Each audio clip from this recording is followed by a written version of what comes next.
Welcome to Check In with Jason Lauritsen, a podcast where we explore how to create human, connected workplaces that employees love and that fuel organizational success.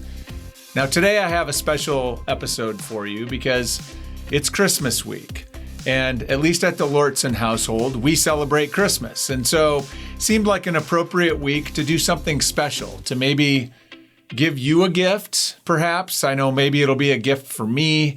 I don't know that Colton's feeling like it's a gift, but we'll see how this goes. So here's what I have for you today is I have an extra special guest. This is one of my favorite humans on the entire planet. Some might call him a mini-me. I don't know. He probably wouldn't like that. But this is Mr. Colton Lauritsen, my youngest son. Colton, thanks for being here. I thank you for having me on here. Well, I'm glad you're here. And we're going to talk about two things today. One of the things that I invited you, or I asked you if you'd be open to, is I wanted to talk a little bit with you about how you think about work, because a lot of the people that I work with in organizations we're always curious and talking about what's the next generation, what do they care about? What are they going to be like as employees? How are they going to change, what work means and how work works? And so I want to talk to you a little bit about how you think about work. You are going to be getting your first job likely here in the next few months. So I want to check in with you about that. And then I want to check in with you just for fun about Christmas, of course. We're going to do rapid fire Christmas style. Okay. Oh. You game? I guess so. You guess so. All right. I don't have a choice. That's true. You are committed. You said yes, and then after you thought about it, here you are. All right. So let's start with your job that's coming up, or that you're going to get, you think. I mean, obviously you don't have a job yet, but you're planning to get one in the next few months. How excited generally are you about the prospect of getting a job? Well, I'm not really too excited, but I like money. I think money is very important, so a job helps with that, and it's just a new experience that I get to have, and yeah. So it's coming. Yeah. It's coming. Well, so you're going to get a job because you need some money, or you want to get money, and probably, is it fair to say that most of the jobs you would get that aren't here working for me will probably be easier? Yeah. Because I don't have anything, I have zero idea of what you do, so. Well, no, when I'm talking about jobs I give you around the house. Oh, yeah, chores. Yeah. Yeah. Absolutely. Absolutely. All right. Well, so you're going to get a job. You've been thinking about this. When you think about what a good job for a 15-year-old looks like, what are the important things? What are you thinking about? What's exciting, or what makes a job interesting to you? The management, gives them, simple jobs to, make sure they gain their confidence when working a job, and then giving them more responsibility instead of just throwing them into, a situation where they're not really used to before. So where does that come from? Because you haven't had a job before. So where do you pick up on that? Where have you heard that? Just from other people, especially my sister. Talking about her experience? Yeah, as a lifeguard, yeah. Okay. What other parts of it? What else about a job? And I'm just saying in general, as you're thinking about where you would want to work, what kinds of things are important to you? Good money. Good money. So good wages, money, of course. Good money, working with people I know and people I like. Okay. And having good management. All right. So that's the three buckets. Good manager. You get to work with people you know, or friends, or people that are good people to work with, and that they pay you well, or at least fairly. Correct. All right. So let's project down the road. Let's assume you get a job, and now you're a few months after it. You're working, things are moving along. How will you know that your job is working out? Well, I'm getting stable hours. They work with my schedule, and I'm happy with the job. So you're enjoying it? Yeah. How will you know if it's working out for them? If, their work at my job position is getting done. If I do what they want me to do, then I guess I'm doing a good job. suppose. Yeah. Hopefully they'll tell you. Usually they tell you pretty quickly if you're not doing a good job. Yeah. That's something you tend to hear pretty quickly. What do you think, let's say 6 months later, a year later, you're into this new job. How do you think you would know if it was time to maybe get a new job or go find something different? How will you know if it's, should I stay or should I go? I have to check in with you first about the job, since you probably know more than me. And if I'm enjoying the job and working with my schedule, making sure I can get school done and school work done and stuff like that, then yeah. That'll work. All right. Well, I'm honored that you will check in with me to talk about it. I think that's it's always good to get sort of a external third-party perspective to sort of play back to you or help you think through things. So, okay.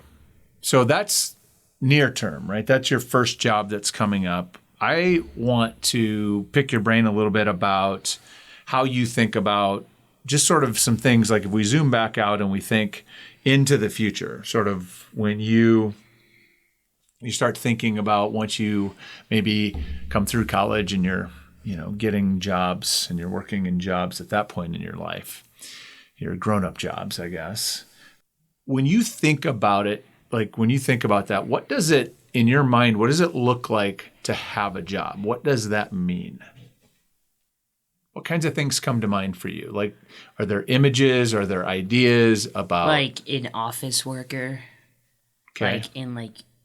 Just office worker or fast food worker, stuff like that. That's kind of what pops in my brain. It's not what's going to be my job. Okay.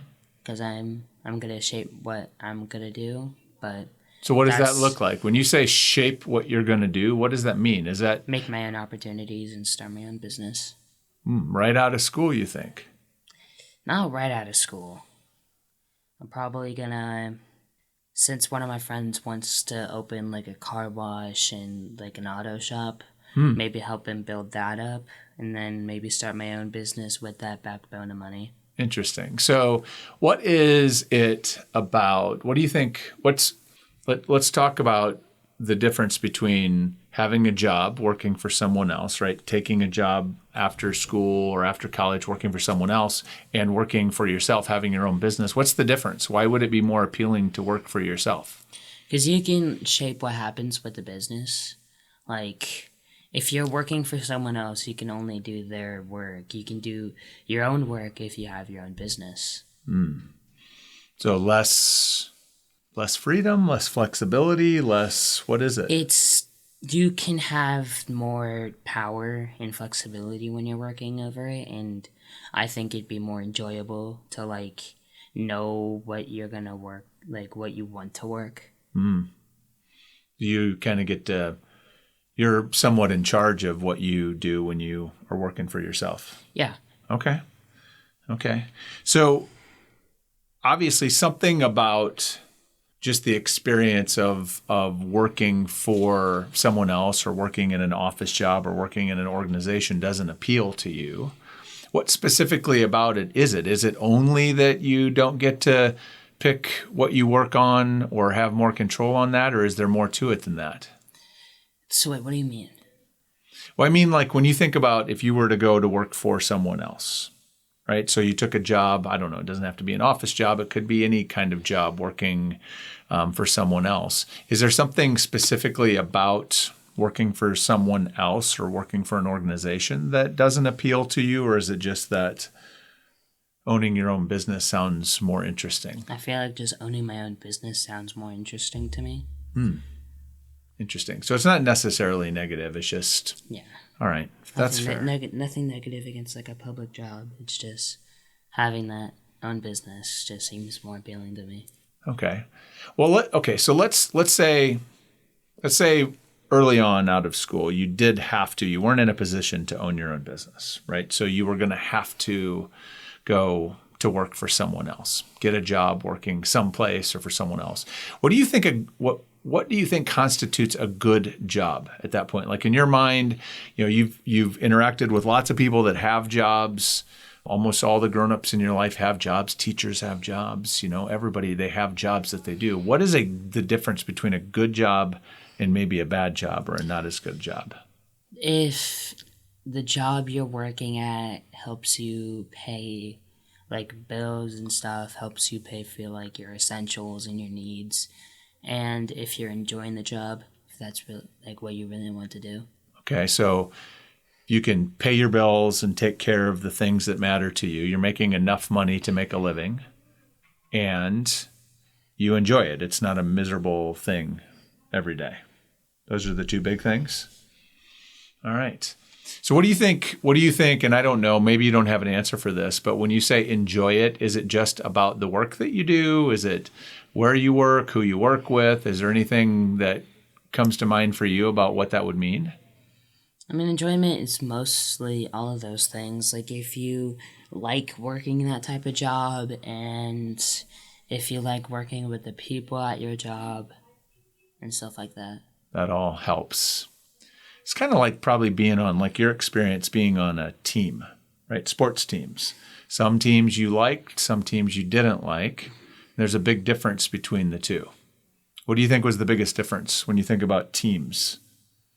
Just how like much teamwork you have and like how connected you are. With your teammates? Yeah. And that you're all kind of same goal, working, everybody's kind of aligned on what you're trying to accomplish? Yeah? Okay. Good. So as I mentioned earlier, one of the things that people like me, nerds that talk about work all the time like this, are always talking about or interested in is how will the next generation be different as employees when they start working or if we hire you into our organization. So I'm curious, what do you think will be important to your generation when you think about you and your friends and your sisters, that group? What do you think will be more important about work to you than maybe is to my generation or the older generations ahead of you? Do you think there's things that you care about or maybe will be more important to you than it has been to others? Probably hours is like the big thing, since there's a lot of comparison between like your workforce generation and my workforce generation. And it's like the differences between like how prices have changed for a job. And I bet like hours would be a big thing, and who we work with would also be more of a... So you think, so when you say hours, do you mean specifically like how much money you can make? Or do you have the opportunity, or is it not, or is it like that we work too many hours and you don't want to work that many hours and still be able to pay bills? Like what is it about the hours? It's just probably the flexibility in hours on when we can and can't work. Flexibility would be important.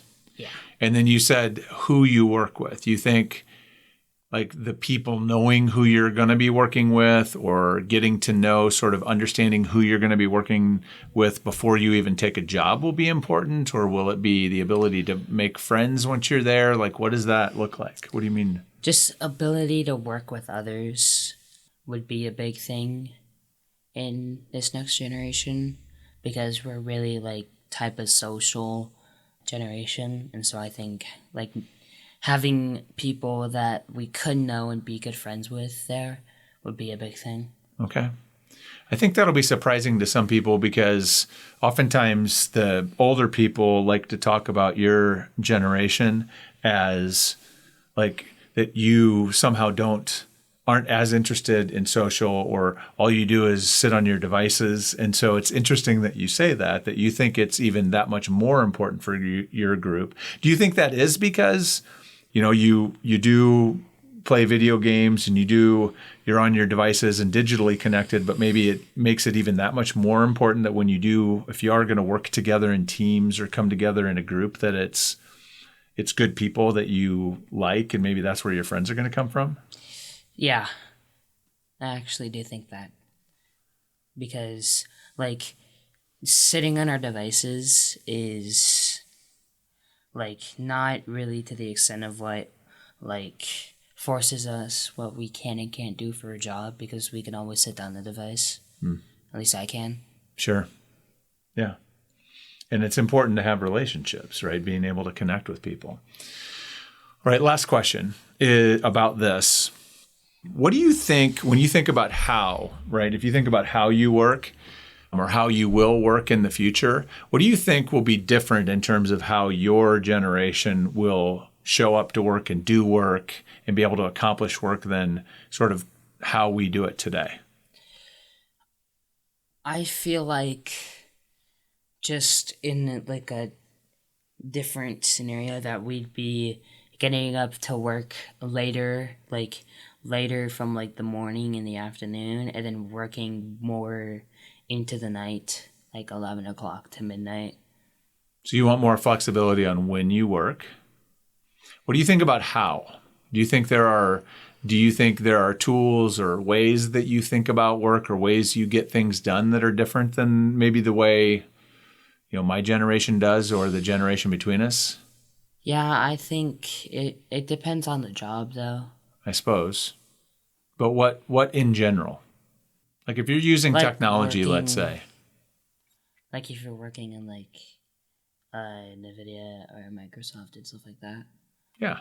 Working in like more of a team instead of just like individual work. Okay, so you think it'll be more team-based. Do you think your relationship and experience with technology will change how you work? Or how so? Yeah. What do you think?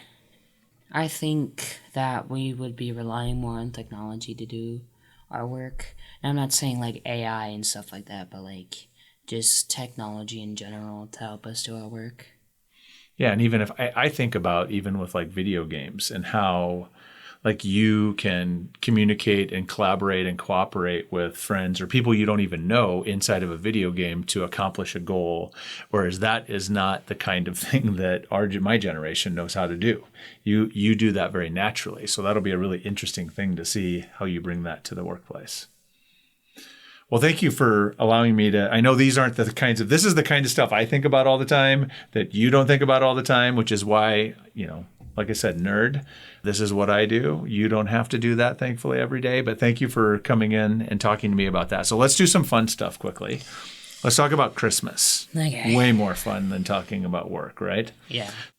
So let's do some rapid fire Christmas questions for you. I have some rapid fire prepared so you can just, top of mind, whatever comes to mind. Let's just get to know Colton's Christmas preferences. You ready? Yeah. All right. Question number 1. What is your favorite Christmas song? Jingle Bell Rock. Jingle Bell Rock. Good one. Do you have a favorite Christmas movie? Yes. What is it? Home Alone. Home Alone. Good choice. What is your favorite Christmas tradition at our house? Egg bake. Morning egg bake. On Love Christmas egg Day. Egg bake. Had to be about food, of course. Okay. Okay. What is your best Christmas memory? Probably opening my computer for the first time. When you got your gaming PC? And I know that's counterintuitive to what Christmas is all about, but like it brought me so much joy that day. And just like spending time with family too. You use that gaming PC all the time. So it was a good gift. It was a good gift. It was a good gift. All right. And then finally, what is your best advice for someone to try to help them ensure they have a good Christmas? What piece of advice would you give them? Give everybody a present. Even if it's like a card or giving a bone to the dog. Just be generous. Be generous. Be generous. Be kind. I love it. What's your last question? I said it was the last question. Bonus question. What's your favorite thing about Christmas? Probably Christmas morning. Waking up on Christmas morning. It is exciting, isn't it? I would have said snow, usually. I love a white Christmas. Yeah, but we're in the middle of Nebraska. Sadly, we may be disappointed this year. So, Colton, here's how I end the podcast every time. I ask every guest this, so I have to ask you this. As we wrap up today, what one word best describes how you're feeling as we wrap up our conversation? One word. Satisfied. Satisfied. My word is curious. You made me very curious to learn more about how you think about work. So thank you. Thank you for spending time with me. I really appreciate it. I love that you're willing to do this with me. Your dad does crazy things and asks you to do crazy things, but thank you for that. And thank you for listening. I hope that something in here was interesting or insightful or maybe delightful. That's what Christmas is all about. So wishing you and yours an incredibly happy and restful and magical holidays. And please remember, just a reminder, as I always remind you, it's, I think, really, really important this time of year to reach out and check in with those who matter most to you. This is a tough time of year for some people. As much as it is a great time of year and fun time of year for us, it can be hard for others. So make sure you're checking in on those that you care about. Might be the most important thing that you do during the holiday season. Till next time.